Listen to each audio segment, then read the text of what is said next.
left. The liberation of mutant kind has begun.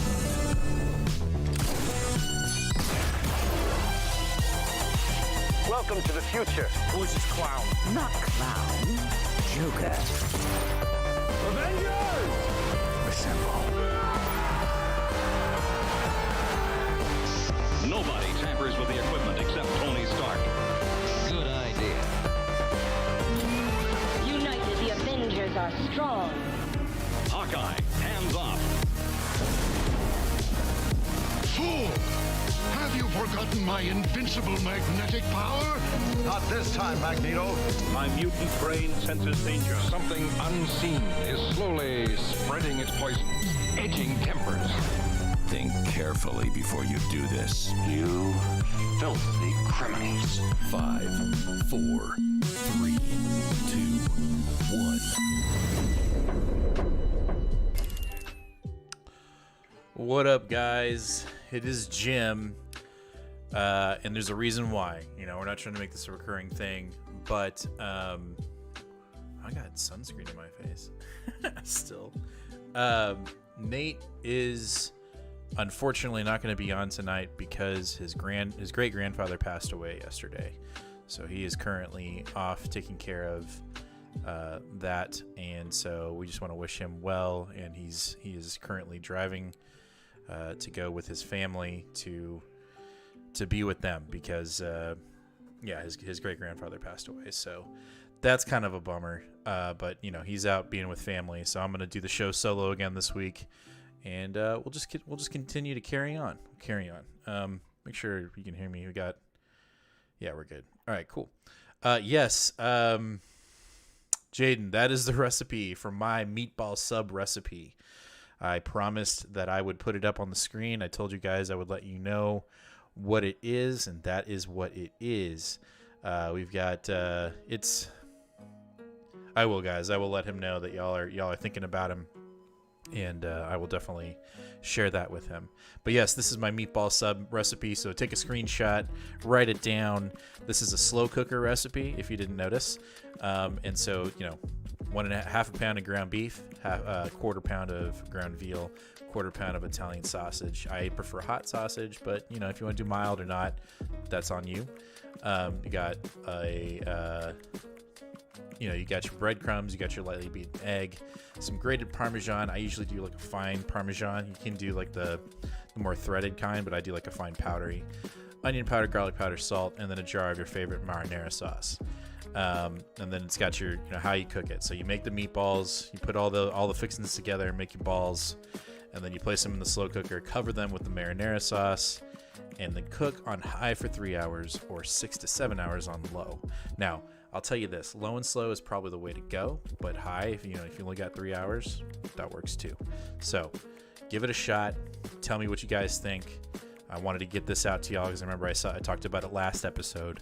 So there is Jim's famous meatball sub recipe. Give it a shout. Give it a try. Let me know how it goes. And we'll talk about it in the next live. If you guys actually made it, let me know what you guys thought. So I'm going to take care of some stuff here at the front end of the show. Again, the reason why Nate is not on is because his great-grandfather passed away. So if you're just coming in live and you're not knowing why he's here, that's why. So he's with his family right now. So I'm just going to kind of carry on through the show. And, we'll relax. We'll talk some comics here for about an hour, and then we'll get on to next week. Because next week we got some good shows, too. Or good comics, too. But while I take care of some business, everybody that's in chat, make sure to be chatting because I'm doing a giveaway. We'll talk about that here in a minute. But also, let me know what you read this week. Let me know what your pick of the week is this week, just to get the mojo going. So make sure to drop a line in the chat. Let us know what your pick of the week is, and we'll get the show started. As for this, so if you're looking on the screen now, this is the Two Fat Guys Pool. It's mystery pool. It's sponsored by Collected Comics and Games and Brainy Comics. It's our monthly comic book subscription service. It's comics in the mail from Nate and I's LCS, and it's a pretty cool deal. So we are relaunching it this week. We kind of took a hiatus last month. I'm going to talk to Ron this week and see what the store exclusive is that everybody will get, and then I'm going to also see, you obviously will see what our giveaway book is going to be. I'm sure it'll be a nice big fat key. So if you're wondering what you get in there, You get one store exclusive, which I just talked about. Hopefully, you know, last time we did it, we had a DC exclusive. I don't know where we'll go with this next one. We'll have to talk to Ron. Then you get 4 to 7 back issues, comprising anything from Bronze, Silver, or Modern Age books, and then a chance to win a big key. So you will find out what that big key is either on the comic book haul video that's coming up this Wednesday or on our next live episode next Sunday. And to join the community, it's $40 plus shipping. We ship to the U.S., Canada, and Mexico. If you're in the EU, I'm not quite sure. I mean, we could work something out, but it's going to be it'll be a different price for sure. So that is the mystery pool. Also, if you are here for the first time, we are so close to 500 subscribers. So close. And if you hit that subscribe button, hit that bell, and subscribe to the channel, you enter to win when we hit 500 subs. This 9.4 Wolverine #1 with the custom CGC label. You know, we've been talking about it for a while on our channel, but we're really close. You know, I think we're like 60 something away. So hopefully we can hit that. We're getting really, like I said, every week we get more and more subscribers, so we're getting really close. So that's that. We're giving that away when we hit 500 subscribers. And tonight, if you are here currently live in chat and you've already chatted, you're already entered to win this 9.6 The Punisher 61 Max Comics book. It's a pretty sick cover, but we won this, or I pulled this in one of those like slab giveaway boxes, like random slab giveaway boxes. So I figured, you know what, let's give it away. So if you're in the chat right now, I'll probably, you know, periodically talk about it through the show during live here, just to make sure everybody sees it, so that everyone can enter to win this bad boy. So we're gonna give that away tonight at the end of the episode. So since I said that, I'm gonna set up the name generator because I need to do that. I need to have the name generator, the spinning wheel of picking a name, so that we can have everyone can get their name in there, because I don't want anyone not to get their name in there. There we go. So let's clear this thing up, remove all inputs. So let's grab Mike, put Mike in the wheel, add it. All right, currently Mike is the winner. Put in Patty, get you in there. All right, so it's a 50-50 draw. Calvin, I'll get you in there. And then I'm going to keep up.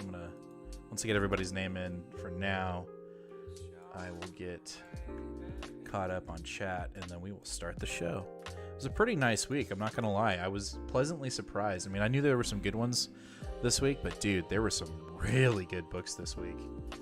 Maddie, and then JD Barry. All right, so currently there are 5 people in the winner's wheel. So we'll just kind of wait on that, see if anybody else talks or speaks in the chat to get entered in. But I am caught up. So let's see, our picks of the week.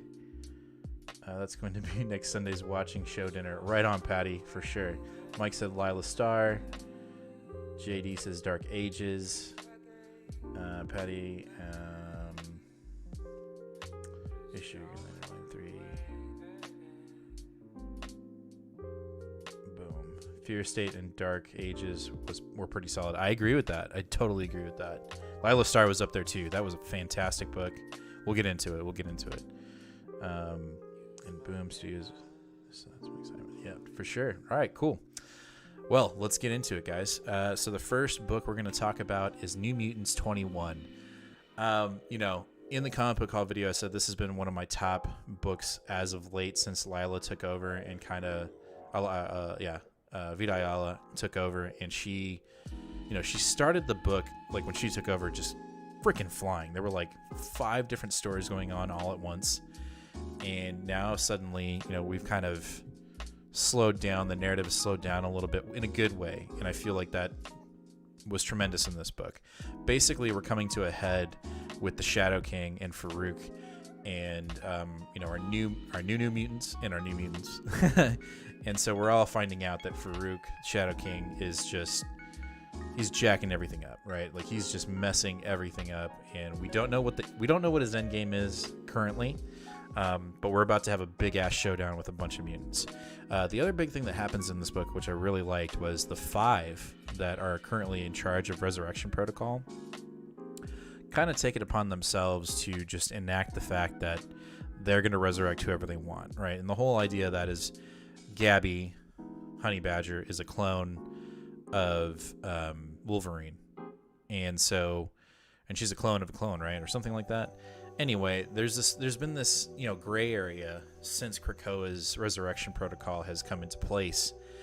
And it's just been this thing up in the air of like, if Gabby dies, will they resurrect her because she's a clone, right? And we had that same issue going on with Moira McTaggart. No, not Moira.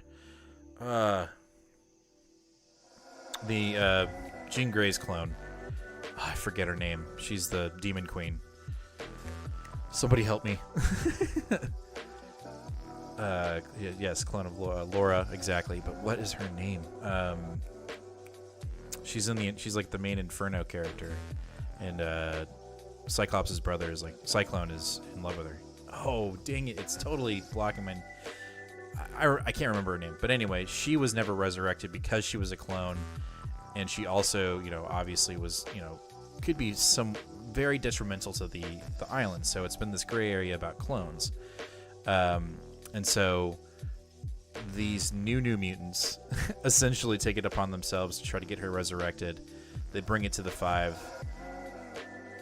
And no, it's all good, Patty. I get it. I'm stuck there too. Like, the name will probably pop up in my head like 2 books in, like when we're not even talking about X-Men. Anyway, basically they say, you know what, we're going to go ahead and resurrect her. There's nothing wrong with her. The council can shove it. And so they resurrect Gabby. In Madeline Pryor. There it is, Jaden. Thank you so much. Yeah, so they didn't resurrect her because she's just a bad egg, right? And so, hey, what up, Blueby? I'm sorry I couldn't make it. My parents are in town, so I needed to stick with them. They're finally moving up here. But I hope you had fun. I'm glad you got to go to Holocron. That place is freaking awesome. Anyway, they resurrect Gabby without the council's directive or approval, and that remains to be seen what's going to come of that. Obviously, Inferno's right around the corner, so we're going to have to wait and see what necessarily happens to the 5. I think the 5 are probably the biggest target in Inferno. One of them's going to die, if not all of them. So that we might have really just seen the last resurrection of Krakoa, to be honest with you. But we'll have to wait and see. We're getting close. At the end of September is when we get when we get Inferno, and we'll see how it really goes down. No, for sure, Libby. We will definitely need to hang out next time you're up here. So, in a nutshell, we got some, the 5 kind of taking it upon themselves and saying, you know what, we're the bosses of Resurrection. So that's a big boo-boo, I think. And then also we're going to finally have a showdown with Farouk Shadow King. I think it's going to be epic. And also we had our original artist from when New Mutants first debuted with Hickman writing this, and it was so solid, dude. Like, the coloring, the art, it's all good, man. And this was it just felt like a really good New Mutants book. It felt like the first 8 to 9 issues when Hickman was kind of jumping back and forth between this title. I thought it was fantastic. So overall, New Mutants has been great. Some really groundbreaking things happened in this book, and so we'll have to wait and see if any of these things start getting out of hand. I think they are. I think Inferno really is going to it's just going to blow everything up, I think, obviously. But a lot of people are speculating that Inferno will go get us into Phase 2. I personally think we're going into Phase 3 and ending Krakoa, but we'll have to wait. We'll have to wait and see. So next up after that, we got Hellions 15. Wait, hold on. Luby said, I walked away only spending $7 somehow. No way. I don't believe you. He is a Star Wars fiend. Anyway, Hellions 15. This is also a very consequence-filled book. A lot of shit goes down in this book. We find out that Sinister has been playing a lot with the Chimeras, obviously. He's been playing with Arakan DNA and his own DNA. Pretty jacked up. The group finds out that Quanon is basically a slave to Sinister, and that she's known this whole time what he's been doing at his little cloning facility, Chimera base. And so what we find out is that he infused the Arakan DNA with his own to create a Mr. Sinister. I forget the name of the character that the DNA he stole, but it's like his version of himself, basically, in Araco. And so they fused, and pretty insane. Basically, it looks pretty wicked. And before it can even that clone can wake up, apparently Emma Frost has been spying on Sinister, rightfully so, and tells him look, the one rule we had for you is that you don't clone yourself, and you just did, and you did it with a very powerful Arakan mutant. So she taps into Havoc's brain and sets him off to blow up everybody. And what we get is Sinister loses everything. Quinnan loses her access to her daughter, which the DNA of her daughter is stuck in one of Sinister's computers. So she's going to be pissed. I can see her basically laying waste in Inferno, and I think it's even been kind of hinted that that's what's going to happen to her. But this was a fantastic issue. Hellions has been top 5. Well, it's been top 3 X-Men comics for sure. It's been one of the more exciting comedically and suspenseful in action. It's just been really good. And this issue was really fucking heavy, and it's definitely building up to Inferno. So very excited to see where this goes. I think we're going to start seeing ahead with all these issues, which I'm super excited about, because I feel like there's been a decent enough build into Inferno with these X books, whereas into Hellfire Gala, into Ten of Swords, it felt like we were at that event. And all currently, as we speak right now with these current issues, we have been steadily pacing. This has been building since Hickman started writing, I think, after House and Powers. And so we're finally getting to a head now, and how some of these decisions and lack of decisions are going to impact the entire island. So we're starting to see things start to solidify. So I think, again, I'm really talking about Inferno, but that's the next big thing to happen in X-Men comics, and I see the threads coming together in every issue. So we'll have to see what happens next week. I think we get Excalibur,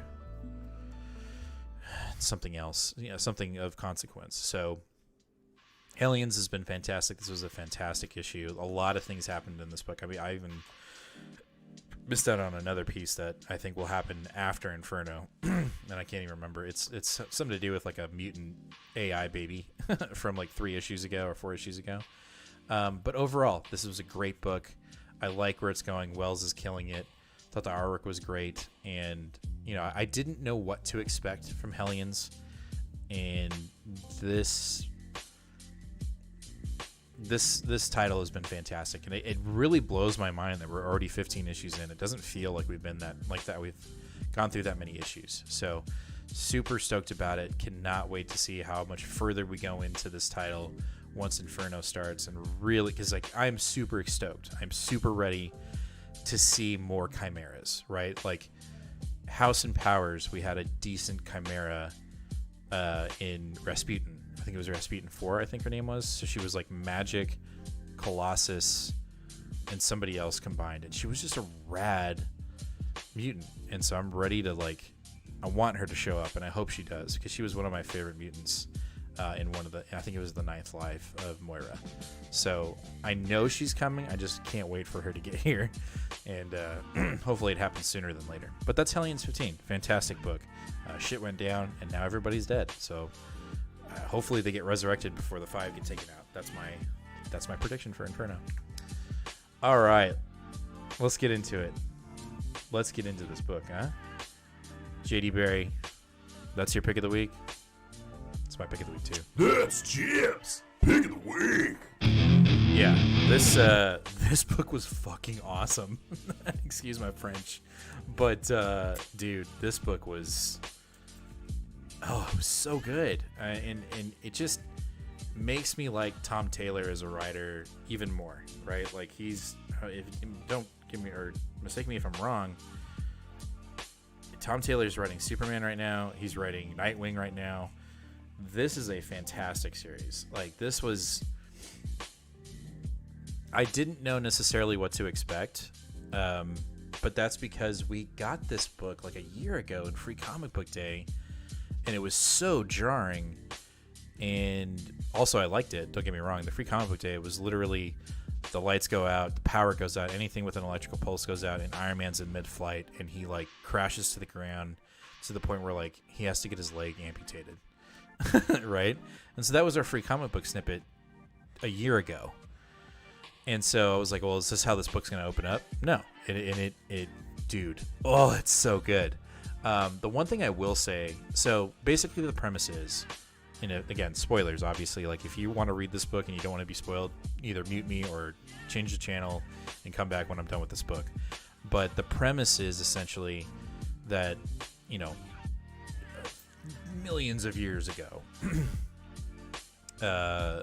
I don't know if it was the Eternals. I can't remember exactly who created this being, but there's this Unmaker, this machine that is out in space, this giant celestial-esque being, but it's just a machine, like a robot, and it's basically consuming the void. It's consuming darkness. It's getting rid of evil, if you will. And at some point, it consumes so much darkness, so much void, that it becomes corrupt, and so it starts undoing galaxies and universes and planets and just whatever, right? To the point where it's getting close to our galaxy, but I think at that point we're very in our infant state, and the Tribunal sees this. The golden dude with the cloth over his head that's got 3 faces or whatever. He sees that it's going awry, and so he disables it and puts it into like slumber mode in a planet. Oh, and guess what? That planet's Earth. So it essentially is waking back up in modern times. And the first people that are affected from it waking up are people that, Spider-Man figures. So Spider-Man, Miles Morales, Silk, Spider-Woman, Gwen Stacy, all of them are like freaking, like their spider senses are freaking out. We see Peter Parker and Mary Jane's daughter, who has spider abilities, living Tribunal, freaking out, and so they're sensing danger, right? And essentially they get this whole idea of what's going on. So they send a group of a task force into the core of the Earth to take care of the problem. And they send Vision, Wanda, Doctor Strange, The Thing, and Invisible Woman. And so they all have different aspects, obviously, that are going to help them defeat this Undoer. And when they get there, the Thing, it's just no match, right? So at first, they need a distraction. So Ben, the Thing, goes into he's like, it's clobber time, and he runs up to it, and it just goes it turns on its light, hits him, and the Thing incinerates, just gone, right? So then when that happens, Wanda's like, no, and she kind of does some dark magic. It looks like it's working, and then the Undoer does the same thing and basically does to Wanda what happens to Vision in Infinity War. Just snaps her out of existence. She dissolves. So she's dead. And so then Vision, in order to disable it, he loses it. He goes apeshit. He flies and disables the Thing inside of him, but sacrifices himself, so kills himself going into the Undoer. The Thing becomes unstable. The Undoer becomes unstable. Doctor Strange casts this spell because it's still going rampant. So what he does is Strange casts a spell on Earth to basically disable. He does a EMP spell and turns off everything, disables all electronics around the world. So not only does the Undoer get disabled, but he does everything on the Earth. So anything that's powered, obviously the Iron Man suit, anyone that has some form of electronic, a pacemaker or something like that, they're dead. Everything, communications, all of it gone. Any kind of technology that you use, gone. So like Spider-Man, for instance, can't use his web slingers anymore. They're done. So basically the entire Earth goes dark, right? And Strange sacrifices himself to get Sue out of the core of the Earth, and so he dies, or supposedly he dies too, right? And so that's where we're at. Is the Earth has gone silent. Basically at the end of it, Apocalypse is there, and he's getting ready to take over the Earth, basically, now that everyone is not depowered, but it's dark. So he's taking the opportunity to take over the world, and people are in new alliances. When he shows up at the end of the book, he's got Beast, he's got She-Hulk, he's got Iron Man, who's like a steampunk Iron Man. He's got Mr. Fantastic. He's got somebody else, but he's got like a whole new legion of baddies, basically. And so I think we're going to be following, if I'm not mistaken, it looks like we're following Peter Parker, which, hey man, all about it, right? But overall, this book was fantastic. The pacing was great. The only thing I will say that kind of like I'm like, wait, what? Is I love how like these celestial style beings are like, I will use Earth to fix this problem, and then I'm never showing up again in case if it comes back to life. Like, wouldn't you think the Tribunal would show back up and be like, oh yeah, I forgot about that. Let me just put that thing back to sleep. That's the only boo-boo I feel like in this book. But other than that, this is a fantastic book. The artwork is bumping, yo. Like, it is so good. I could not... I was so excited for this book, and it lived up to its expectation. And so I love this Elseworld story. You know, obviously things kind of creep in here and there, where I'm like, wait, that's not continuity. Then I have to remind myself, like, this is an Elseworld story. This is not canon. This is a whole new different story. But dude, if this gets turned into a movie, holy shit, that would be amazing. Yeah, Patty, hopefully the book 2 will address that. Maybe like the Tribunal's dead. Like maybe they're someone took him out. Who knows? But it was dope. If you haven't read this book yet, I highly recommend you go pick it up. It's super fun. Again, the artwork is out of this world. It's so good. So that is Dark Ages, and that is... That's Chips! Pick of the week! It's my pick of the week, man. It's so good. Like, I cannot wait for issue 2. You know, obviously it's a mini, so, you know, it is what it is. But more Tom Taylor, please. I would love more Tom Taylor Marvel books. I mean, don't get me wrong, he's killing it over at DC, but give me more Tom Taylor at Marvel. I would love that. Jade says I love that series. Maybe he's on trial. Ooh, okay. I like that, Patty. I like that. All right, next up we've got Demon Days Cursed Web #1. This is the third book in Peach Momoko's little limited series here. Wait, hold on. Mike says full-length What If film on Disney Plus would be rad. No shit, dude. That would be dope. Yeah, I agree. What If style 3D animation. Give it to me now. Feige, if you're watching, because you know he watches the show. Do it. Demon Days Cursed Web #1.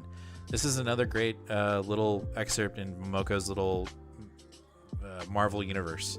You know, we've got characters that aren't necessarily... There are some characters that feel true to character, and then there's some that she's kind of moved them out of range a little bit, kind of out of their comfort zone, which I like. But essentially, we've got our main character. I can't remember her name. Mamiko, I believe, or something like that. She is, you know, trying to find out who she really is, where she's coming from, what are her origins, and so she's going into the woods to fight, you know, the boss that's got all the henchmen, essentially. So the henchmen we learn about in this one is Mystique, Sabretooth. Actually, I think that's it. Essentially, and then we meet Silk in this book. She helps our main character because she wants vengeance on Mystique. Apparently, Mystique killed her parents, and so she's on the path of revenge, if you will. And you know, again, fantastic book. The artwork is killer. The coloring is great. I think Momoko is doing a really good job. Just, you know, telling her own story and really not letting I don't want to say boundaries, but she's not putting herself in a corner with these characters. She's having absolute control and fun with these characters to the point where, like, these are just completely different characters in her world. Sometimes they don't even have the same name, right? But you know who that character is. Like, clearly that's Sabretooth. Clearly that's Mystique. And so we just get a battle royale, essentially, with Mystique and Sabretooth in this book. You know, they both die. Just tell you that right now. And they get killed pretty jacked up. Like, it's pretty crazy how they die. Sabretooth is in the book for, I'd say about 4 pages. And then he goes out pretty gruesome. I highly recommend watching that or reading that because it's pretty intense. I don't want to give too much away. It's a really good book. I think Momoko is on fire. Now, I will say that this is probably the weakest of the 3 that are currently out, but that's not saying a lot because it's still a really good book. It's just the other 2 are just like up here, and this one's just kind of right here. But I see where she's going. I see what direction she's going. It has a very boss battle feel, like a typical anime where like you've got the boss, and then you've got like, you know, you got your one main character who's got to fight, you know, 6 to 8 henchmen, and they all have different unique abilities. Like, that's how it feels, and it's freaking classic. It's really good. You know, the next characters we're gonna see are Storm and Thor, which is pretty cool, and they seem like they're double agents, so we'll have to wait and see how that goes. But we have to wait another 2 months. That's the only thing I'll say which sucks about this, but I get it because Momoko is doing all of it by herself, and I applaud that. You know, and I cannot wait for when this is completely over and I buy like the collected edition. Hopefully it'll be like Treasury. This begs to be a Treasury release, Treasury edition release, or whatever you call it. It's too damn good. But you know, if you're looking for something kind of new that's just way out there and way different, pick up Demon Days. It's really good. And I think we're on like our multiple, like 3rd or 4th printing on the first one. So there should be copies out there for you to find. It's fantastic. This one was no exception. It reads like a movie. That's the one thing. Like, I think that's the best part about it, is it reads like a movie. So this would have been my pick of the week, but Dark Ages was just knocked it out of the park. So all right, next up we have Avengers issue 48. Jason Aaron. All right, let's just get it out of the way. She-Hulk looks horrible. The blonde hair isn't doing it for me. She did not need to have blonde hair. So we'll get that out of the way right now. That being said, this was actually a really good issue. I enjoyed it a lot. Clearly, the Russians have some hardcore ulterior motives. Basically, we get... I can't tell if She-Hulk is fighting this Red Room conversion or if she really is just a drone and she's just going through the motions and she's going to do whatever the Russians tell her. Kind of feels like it's like both, which is kind of weird to say. Essentially, in this issue, she takes out Atlantis. Like, she straight up destroys Atlantis for the Russians. And so her main target is Namor. That's where we're going. But we also follow Gorilla Man, which, again, he was in, you know, before this arc started, we have not seen him since issue 25, like 23 or 24 or 25. And it was hinted that he was going to, you know, he was the spy, he was the mole. And yeah, we're back on that. And I'm kind of like, man, you know, it's been forever since we've read that story or have had any kind of involvement from him. And I don't know. That's the only part of this book that I'm like, I just don't. Who's going to go back and read that right now? Like, who is doing that right now? You know, it would make sense if you're reading like the omnibus, right? And you're like, oh yeah, I remember that because I read that, you know, 10 issues or 20 issues ago, right? But like, it's been over 2 years since we've ever had that storyline, right? So that's a little off. But this whole conversion of She-Hulk as, you know, the red She-Hulk is actually really cool. So how they show how they got her to this state. Essentially, the Russians teamed up with the vampires to suck her blood, which, again, we'll talk about that in a minute, because I would assume that her blood is straight up radioactive, and at some point that would jack a vampire up, but maybe I don't know my vampire lore enough. But they, you know, whittled her down and got her so susceptible that that's how they were able to convert her. Like, they basically left very little blood in her so that she had to respond to the Red Room conversion. So that was pretty wicked. But yeah, you know, one of the scenes, she's in a bar trying to find Gorilla Man, and there are a bunch of vampires in the bar, and they're like, "We'll kill you," and she's like, rah, and she literally breathes gamma fire and kills everybody in the bar. It was pretty damn epic. But the issue ends with her destroying Atlantis and going after Namor. So that's the motive, at least as of right now. I think what it is the Russians are trying to get all-out war on Earth, and they're using She-Hulk to do it.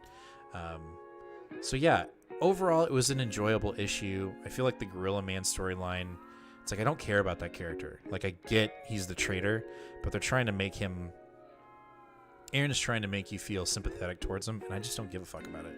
I'm more concerned about She-Hulk and how she's going to get out of this so that she gets to her, new ongoing, which is going to get released in January of 2022.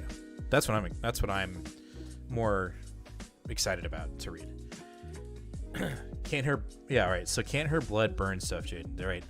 Right? And so they didn't really mention what kind of side effects that her blood is doing to the vampires. It's kind of like hinted at that, like, they may actually have access to She-Hulk's blood now, just like they have access to Wolverine's blood. So that remains to be seen, but I'm sure that is going to be a storyline somewhere in Jason Aaron's Avengers run where vampires are going to make another appearance in Avengers, and we're going to have to do that all again. like hulked out vampires. Great. But it feels like we're going in that direction, but whatever. I mean, I'm not off of Jason Aaron's Avengers run yet. He has to do something like absolutely just dumb for me to, like, in my opinion, to get off of it. Nathan's already off the book, but he's definitely jumping back on when Avengers Forever shows up, because that storyline, holy shit, that's amazing. But overall, it was an enjoyable issue. I'd give it a B-, in my opinion. All right, Captain Marvel. Be quick on this one. So this storyline of the Marvels. We're incorporating Marvels, like Captain Marvels, along the years, and so we get our first battle, and it seems like, this Captain Marvel that Danvers is fighting, at first she thinks it might be a clone of her. Turns out that I forget the name of the character. It was when the suit was introduced. It's a combination of a character that Donny Cates created and the Intelligence Supreme. I think his name is Vox Intelligence Supreme or something like that.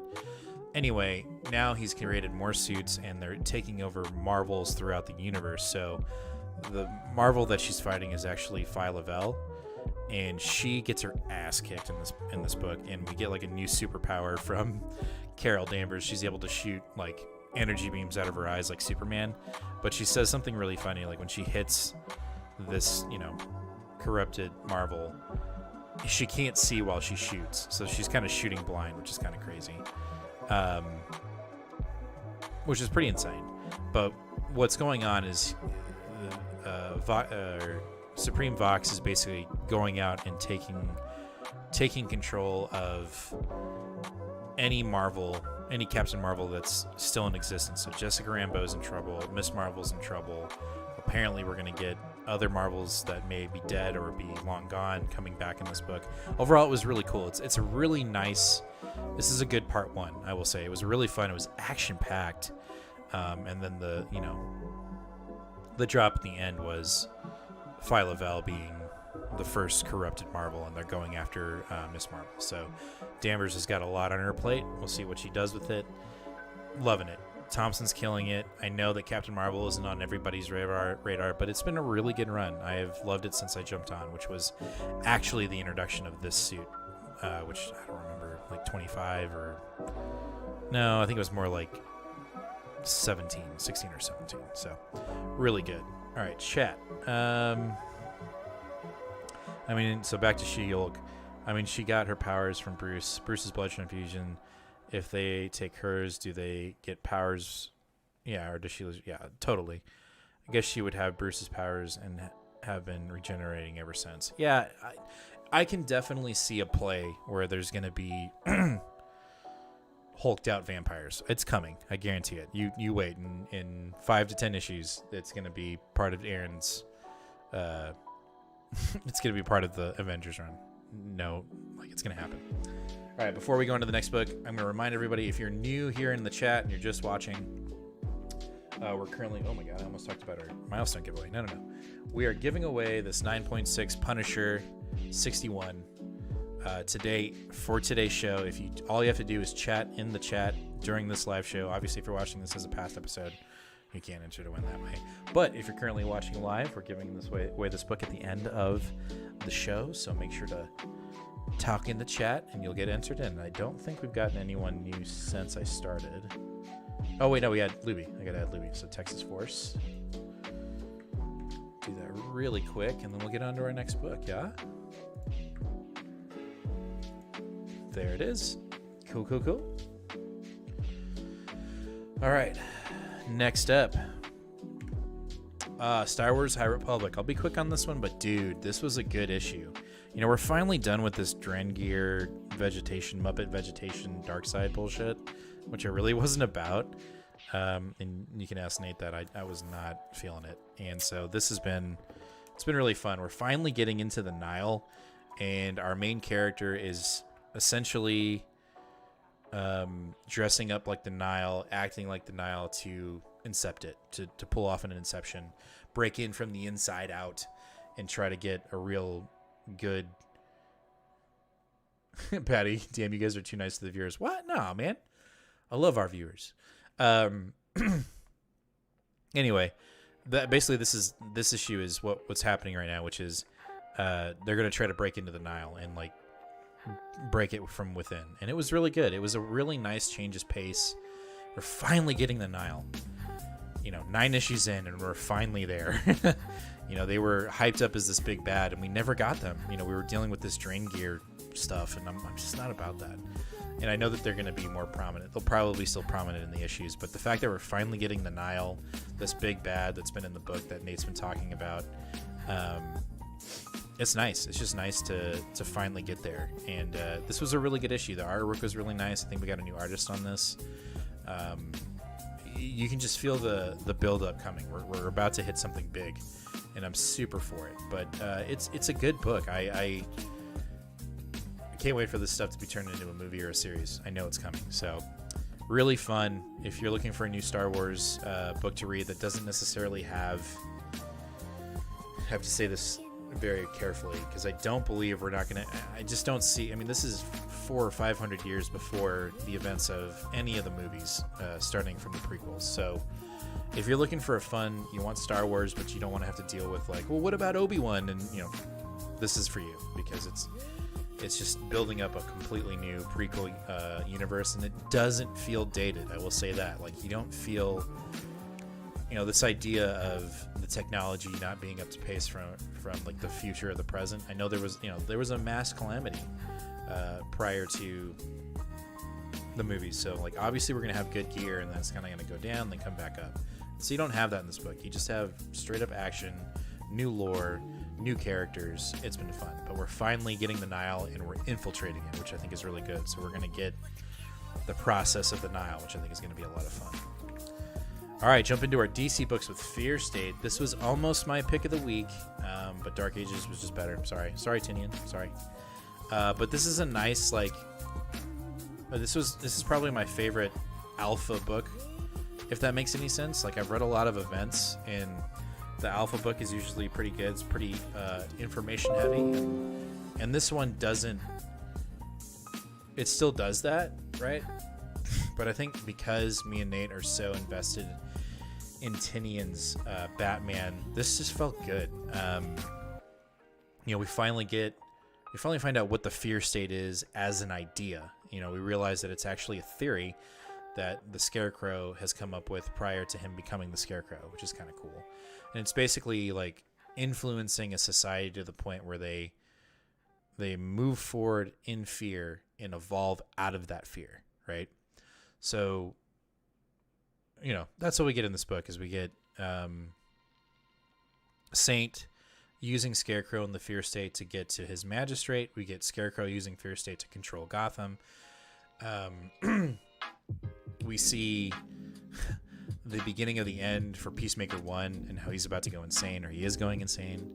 We see how Batman obviously got to the point that he's in at the beginning of Batman 108 or 106, I believe, where he's in the gimp suit. We see how that happens.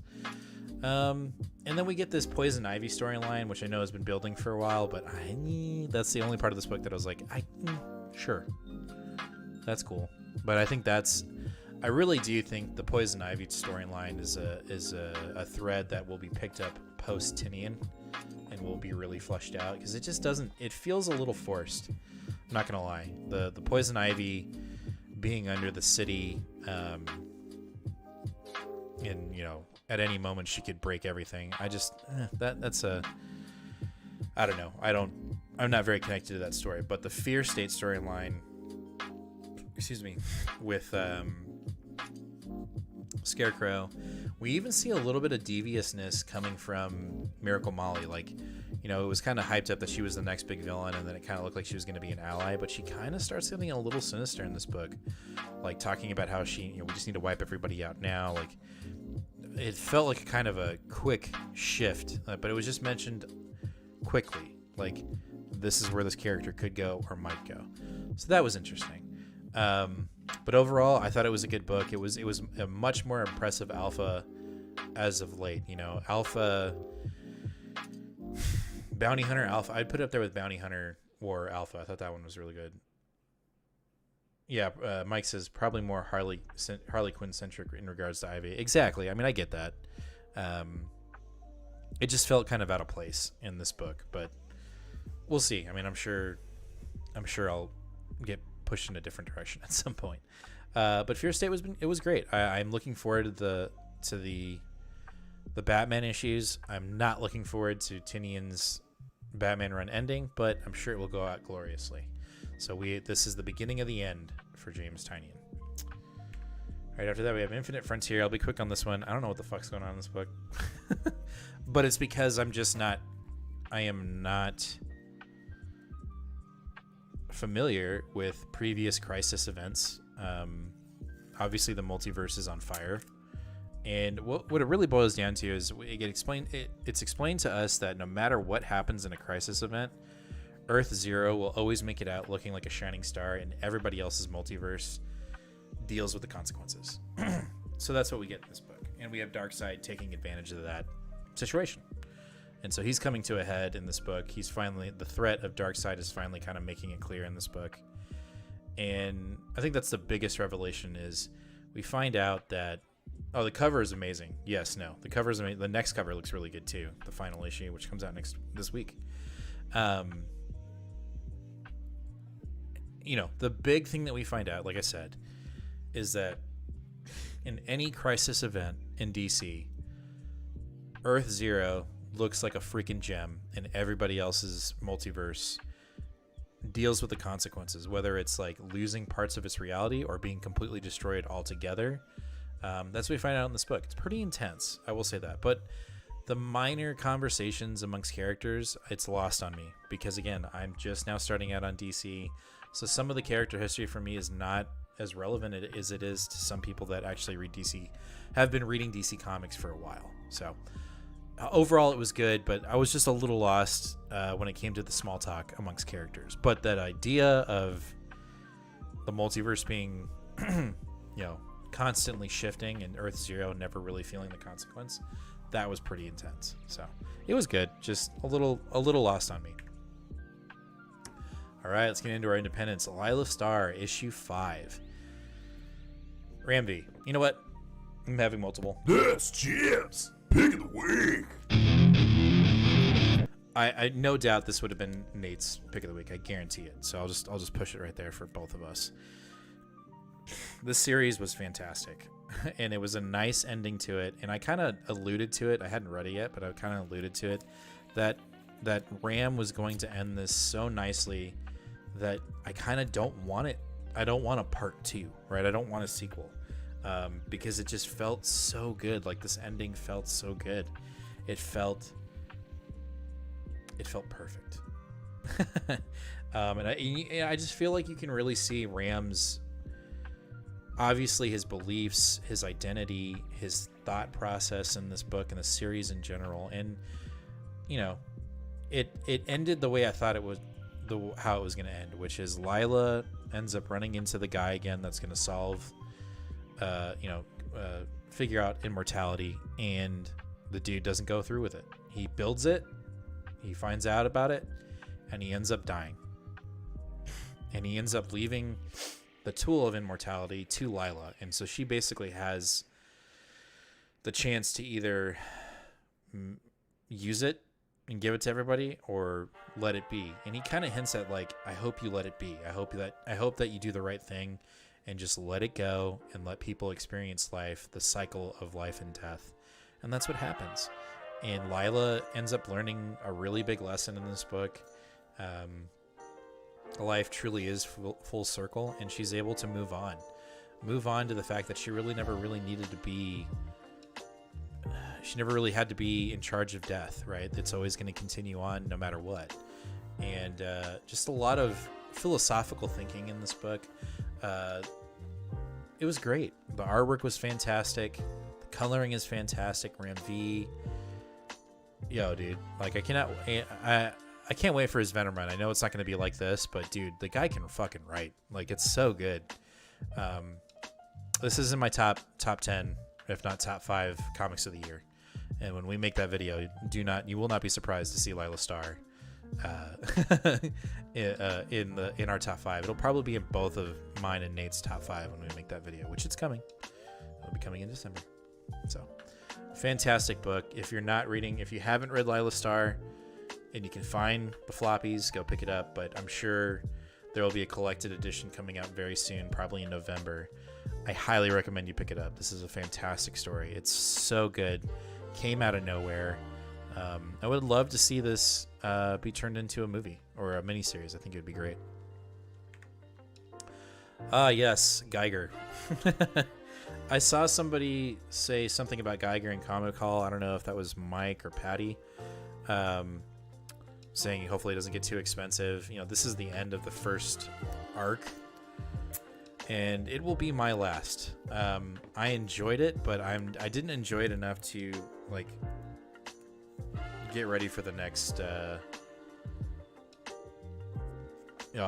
Patty says about Laila, it was a really nice book to read and with a different pace. I really enjoyed it. Yeah, I agree with that. Geiger, it was good.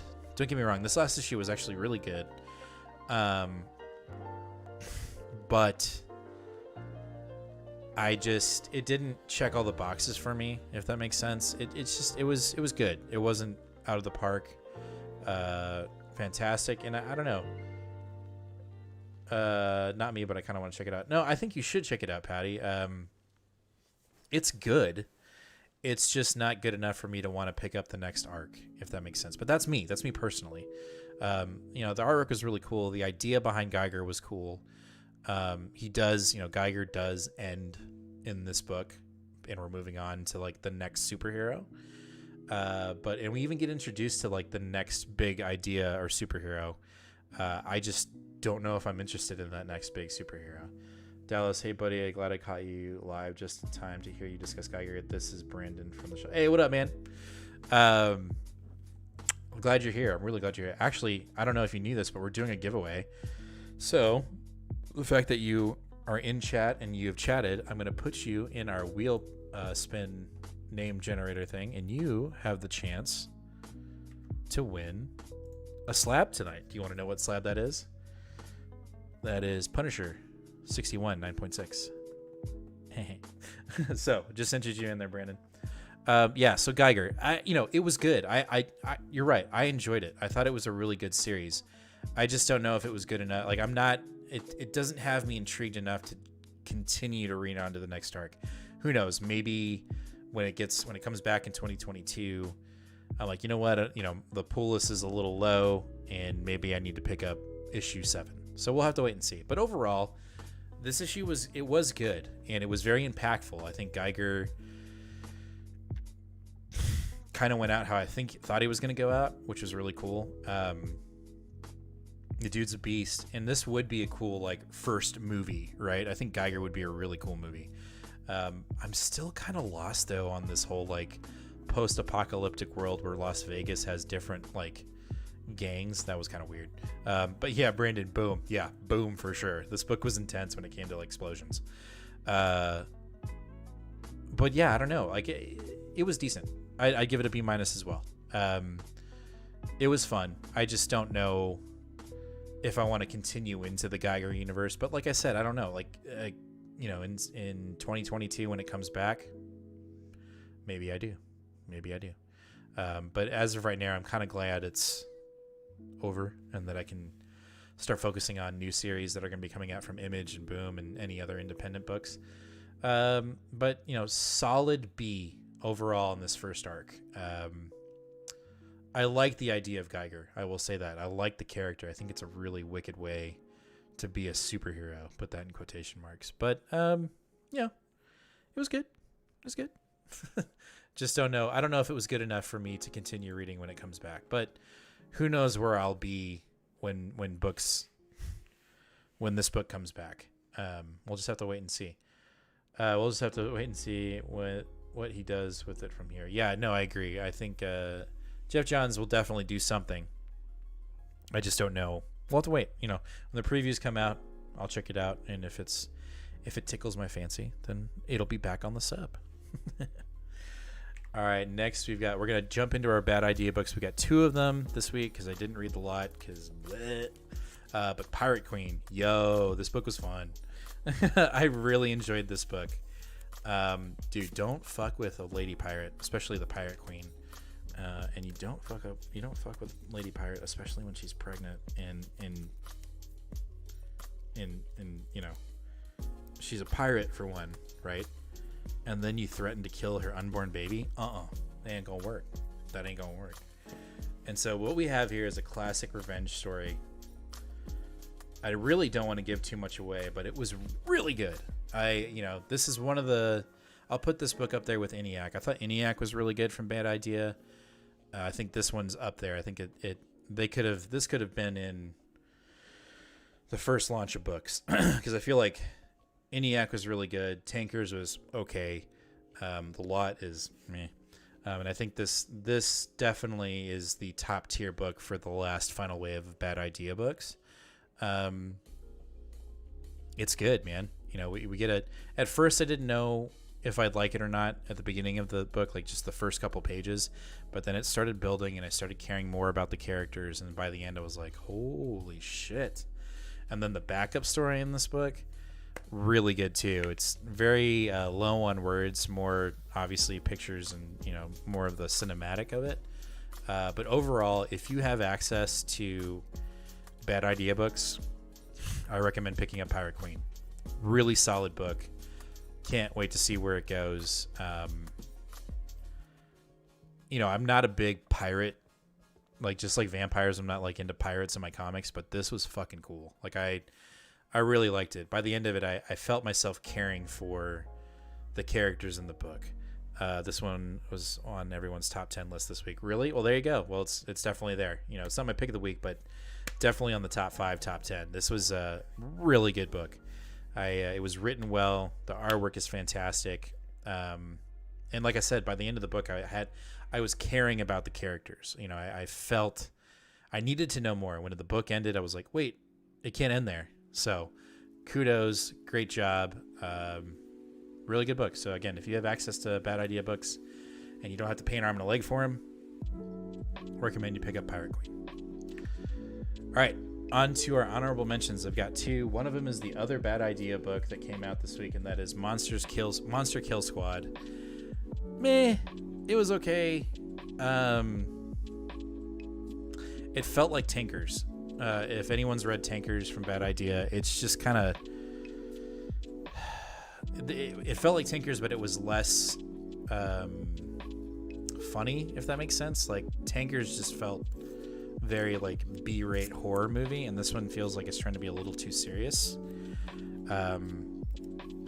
With at the same time feeling like Tankers, which was kind of like a grindhouse horror film. And so you've got this group of special task force guys that are killing monsters, and then this one they're killing clowns, like alien monster demon clowns. yeah, Tankers was just okay. Yeah, it was okay. Like there were books that there were parts of Tankers that were really good, and then there were parts that I was like, okay, let's move on. And this is how this book kind of felt like. It was okay. I will say the art in this book is really good. It's very detail oriented. There's a dude that literally has like an arm that can shapeshift into any kind of gun that he wants, like a flamethrower or a crossbow or a shotgun, which is pretty cool. But I don't know, it felt like a repeat of Tankers.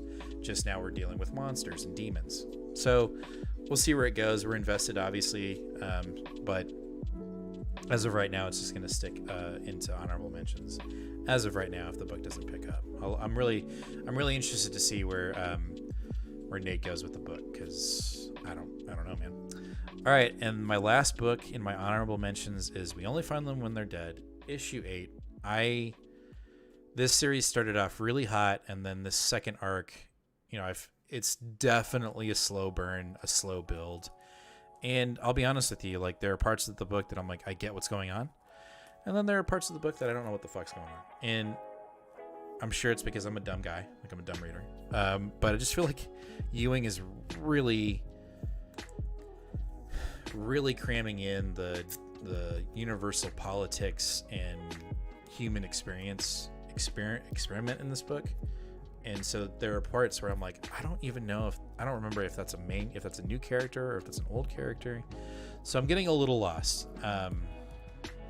I will say the main idea of this issue is they're continuing the hijack of George's body, the god body, back to the center of the universe, which is kind of cool. But just the character building is starting to get a little wishy-washy. There are people that I can't remember from if they're from like 3 issues ago or not, and it's getting a little confusing. I'm not going to drop it, but I just need it to be cleaned up a little bit. I'm sure Nate would say this book is going to be fantastic to read in one sitting or in a trade format where everything is just all inclusive. But right now the month to month is kind of working out of its favor, which kind of sucks because I really enjoy the book. I think the artwork is fantastic. The coloring is fantastic. The writing is good. It's freaking Ewing, but I just I'm getting a little lost in the sauce, so I need some clarity from Ewing. But anyway, those are my honorable mentions. Obviously, the show would be a lot longer if Nate was here, but like I said, Nate's dealing with his great-grandfather passing away. So I will let him know that everybody sends him their well wishes and condolences. He should be back later this week, but he's out of town right now, being with his family, which he should be. And I will make sure that I will let him know that everyone is thinking about him and his family. So one more time, I'm going to put it up on the screen. There's my meatball sub recipe. Brandon, you know you want this. This is freaking good.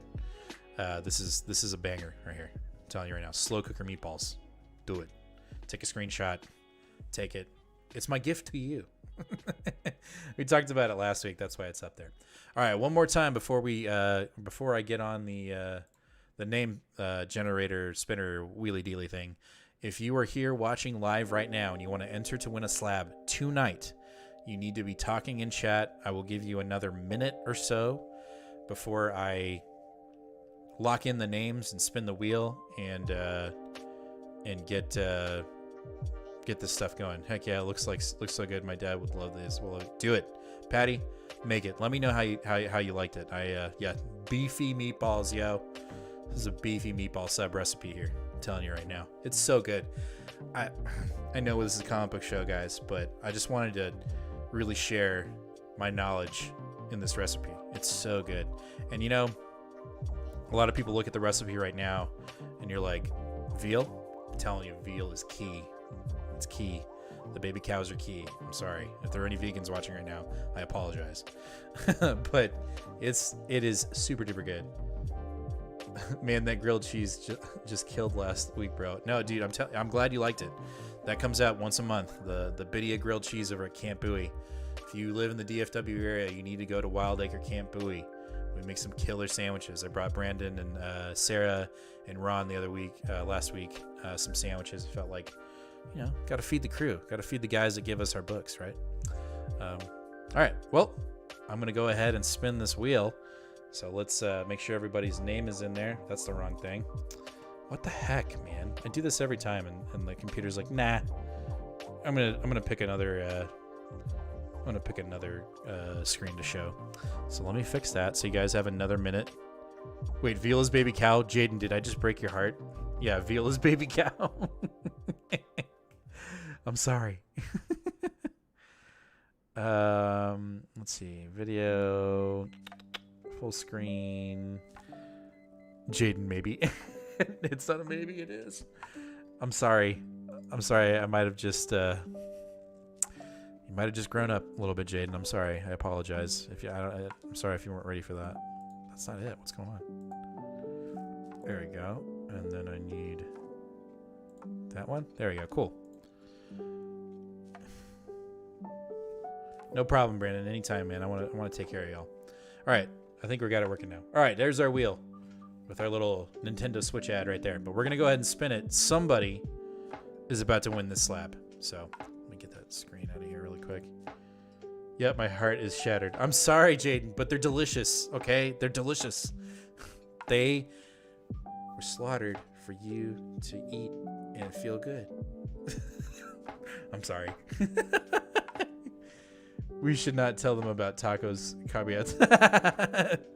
That's what makes a little bit extra beefy. Exactly. You got to get that extra beef. All right, here we go. I'm going to spin this damn wheel. Here we go. And our winner is Patty. You won the slab, the Punisher slab. So what I need you to do, Patty, is go email us. It's 2fatguyspullist, 2 fatguyspullist @gmail.com. Email us your address, and we will get this shipped to you ASAP. You won our slab tonight. So you'll shoot that to us. Both me and Nate will see that. We'll get it. We'll get this, boxed up nice and padded, and we will ship it to you. So Patty, go ahead and shoot us your address, and we'll get it to you.